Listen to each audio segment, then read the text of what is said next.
Hey everybody, good afternoon. Today we're going to have Phoebe walk through how she jump started her car the other day when she got stuck.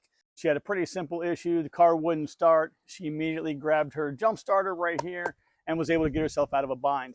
I'm going to put links to these in the description, but these are super handy. When I was a kid growing up, we had to have jumper cables. We had to find somebody else's car who could pull up next to us, hook the cables up without anybody getting shocked, and it was always kind of an interesting situation to say the least.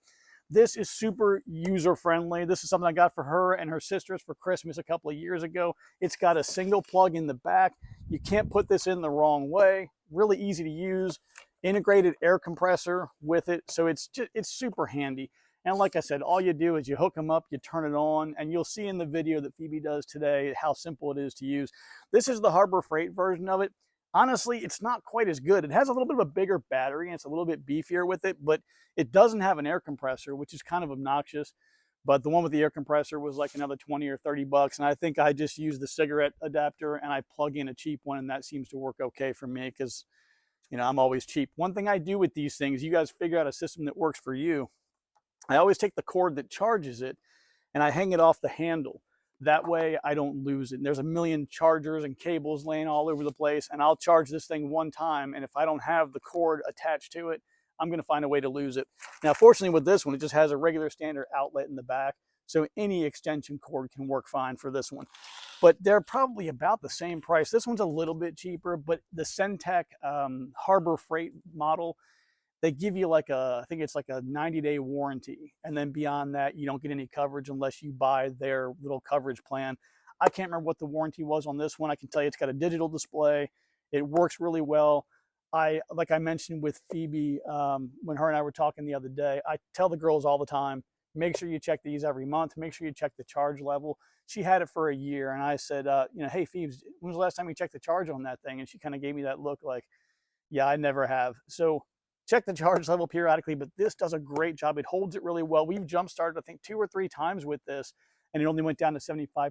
But every time you use this, make sure that you're recharging it afterwards so that you'll have maximum power to make sure your vehicle is going to start. Also, you're going to see in our video today with Phoebe, she's wearing eye protection. You just don't know what's going to happen. I mean, you know, I've never had a situation where I've been working on a car, doing something under the hood, where something has blown up in my face, but you don't want it to happen that one time when you're not wearing eye protection. The glasses that she's wearing are like $2 Harbor Freight glasses. They're still rated the same as any kind of, high quality protective, lens. I'm sure it's not as good as a $20 or $30 pair of glasses, but put something between your eyes and whatever project you're working on. So outside of that, folks, let's get right into it today with Phoebe. Okay, everybody, today we are here with my youngest daughter, Phoebe, and what happened the other day was something that we've talked about many times before, and she was prepared for it. So, Phoebe, walk us through what happened the other day. All right, so I was at the store, and I came outside to turn on my car, and it wouldn't start.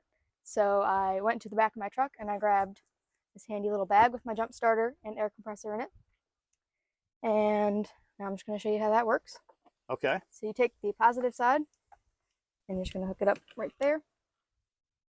You take the ground cable, put it on this side, and it might spark a bit, but try not to jump like I did the first time. And then here, you just turn on the on button. Okay. And then you're going to go turn on the vehicle. Okay, Phoebe's going to go start it up right now. Okay, it's running. All right. Okay, I had her go ahead and shut it off, but remember, if this was a real jump starting situation, you want to leave it running, but we want you guys to be able to hear how she wraps everything up here at the end. Okay, Phoebe, you've got the car running now. What's your next step? So I'm going to ahead and turn it off, and then disconnect ground, and then disconnect the positive. And when it's all set and done, you put your thing on the charger, so make sure it's charged for next time.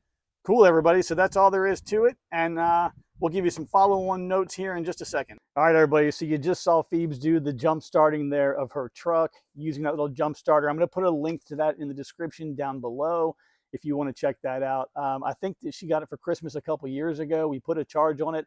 I was giving her a hard time because I said, look, you need to bring it in every month and make sure the charge is good. So like a year later, I said, hey, how many times have you charged that? And she was like 0. But it was still showing 100%, and it still worked the first time that she used it. But again, you want to keep an eye on those things at least once every month or two and just see how yours performs and make sure that battery stays fresh so it's available when you need it most. All right, Phoebe, so how many times did we go over how to use that before you used it the first time? We went over it once when I first got it for Christmas, and then again when I had to start it the other day. So on a scale of 1 to 10, 1 being the easiest thing you've ever done and 10 being the most difficult, how hard would you say that is to get set up and operational? Probably about a 2. Okay, good. So super easy to figure out. The instructions are pretty intuitive, but it's like anything else with electricity, right? You always want to be safe. You notice that Phoebe had her eye protection on just in case something, were to happen. It never hurts to just have that in place in case something goes wrong. Super easy task to do. Phoebes, any parting words for everybody? I don't know. All right, everybody. So that's going to do it for this episode of Daughters in DIY with Jeff and Phoebe today. And stay tuned for more. Take care. Nice work.